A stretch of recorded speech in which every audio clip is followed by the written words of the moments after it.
Hey everybody, welcome to The Bottom Line. I'm Michael Noland, and tonight we're going to talk about the 10 times that rock and roll almost died.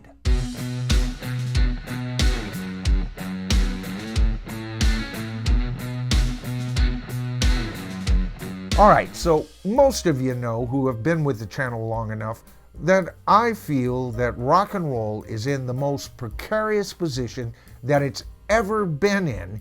And it's been in that position for quite a while. But you know, this isn't the first time that's ever happened. There have been many times when it seemed like rock and roll was on its way out. For example, what about the Payola scandals of the 1950s? That was in response to the popularity of rock and roll. This began, believe it or not, as a response from the more traditional elements of the music industry. They were more responsible for bringing that to the public conscience than just about anybody else. They were just as guilty of that themselves. Payola didn't come about in the 50s, it was just more hidden prior to that.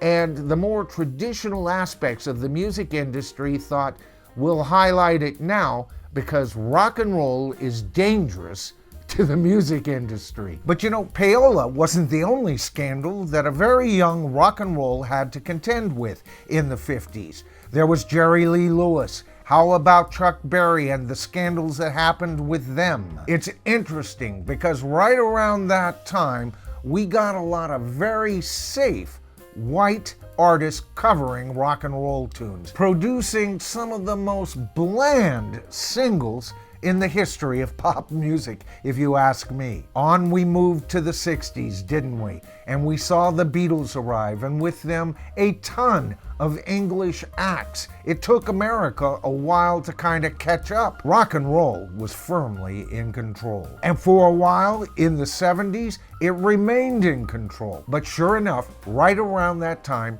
there were pop acts. Now, I love pop rock, don't get me wrong, but pop acts primarily have never been a big turn-on for me. And in the 70s, we would get Goodbye Papa, It's Time to Die. Oh, God, my ears are still bleeding from that one. And what about Billy Don't Be a Hero? And the absolute never-ending singles from the band Bread. Now, I like some cuts by Bread, and at least they were a band of sorts. But it wasn't just them, there were other acts, too many to mention here. What about Tony Orlando, who I heard died at the crack of dawn, and Tie a Yellow Ribbon Around the Old Oak Tree? Now, I know it's a song about returning soldiers and everything, but good Lord, it was the sound of the song. The sound of some of this stuff was so not pop rock that I was afraid at the time rock and roll had seen its better days. But you know what? At least during that time period, rock and roll still, for the most part, ruled the airwaves. But along came disco. Oh boy, disco. All right, so first of all, I love some disco music. There are some absolutely classic tracks from that time period.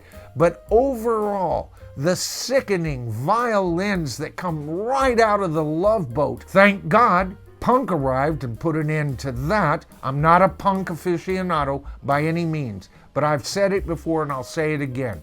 Punk was a necessary step to save rock and roll. Hallelujah. Thanks to bands like The Clash, The Police, even though they didn't stay within that realm strictly speaking, they took that realm, that punk sound, and mixed it with other aspects and did something very creative to it, and it seemed like rock and roll was on a resurgence. The Police coming up with their wonderful album, Synchronicity, along with 4 other classic rock albums. U2 was putting out albums during that time, and they were a breath of fresh air, weren't they? But that decade, for the most part, was reigned by the single artists.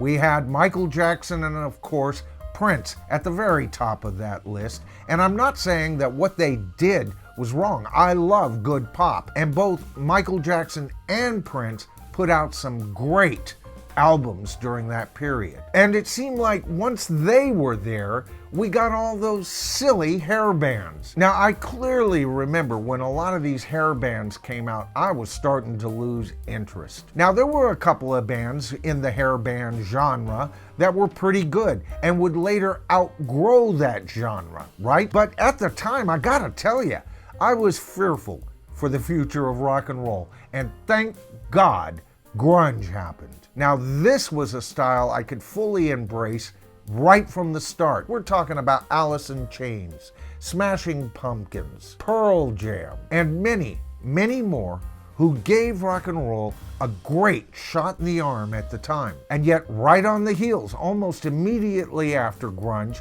we also got a lot of alternative acts. The Dave Matthews Band, as far as acoustic music went, and a ton of other bands that complained about Sheila's mom or Frankie's sister or some other trivial subject on the matter. Of course, with the 2000s, what did we see?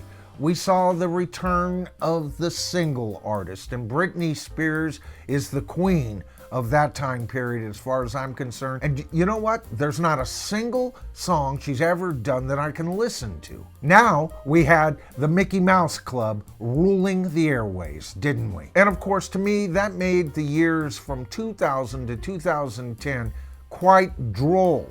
Now go back a little ways, back to the 90s, and what did we have? We had Napster. All of a sudden, we had artists who were in no hurry to put out a brand new album. It would have been stolen on the internet anyway, and they wouldn't have made a cent out of it. Now, right around 2010, we started to see some of our artists, our favorite artists, especially from the 60s, getting up there in age, right? And it seems like every 2 weeks we hear of another classic rocker who has passed away. And yet, from 2010 and to this very day, often it is their tours that do the most money. Another thing that happened right around 2010 was the increase in prices for seeing live music. Giants like Ticketmaster, venues demanding to get their piece of the pie of artist merchandise, even making artists hire the venues people to control the sales. Of course, from 2000 onward, we've seen other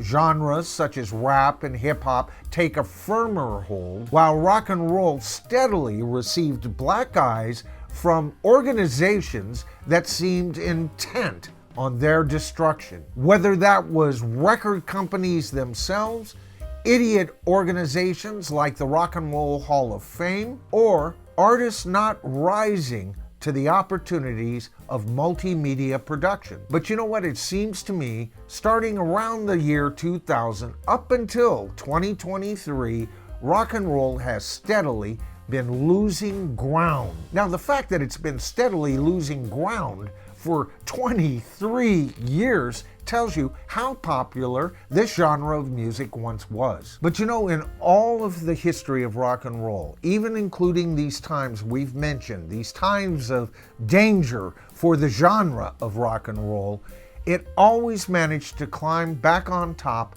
within just a few years. It's been at least 20 years since rock and roll has had a firm grip on the airways, if you ask me. All right, so I've covered a whole lot of territory here, as much as I can in the short limit of this particular video. But what I want to hear from the tribe tonight is, can you name other instances within that time genre, say from 1955 all the way up to 2023, where rock and roll was in danger of losing its position as the predominant music form that most people listen to? If you enjoyed the video tonight, please consider giving it a thumbs up. That helps the YouTube algorithm help identify the channel to a broader audience. The channel grows. I know you've heard this before, but so does the tribe, folks, and that's the voice that I'm trying to achieve with this channel. Now, if you're one of my many viewers who haven't subscribed to the channel as of yet,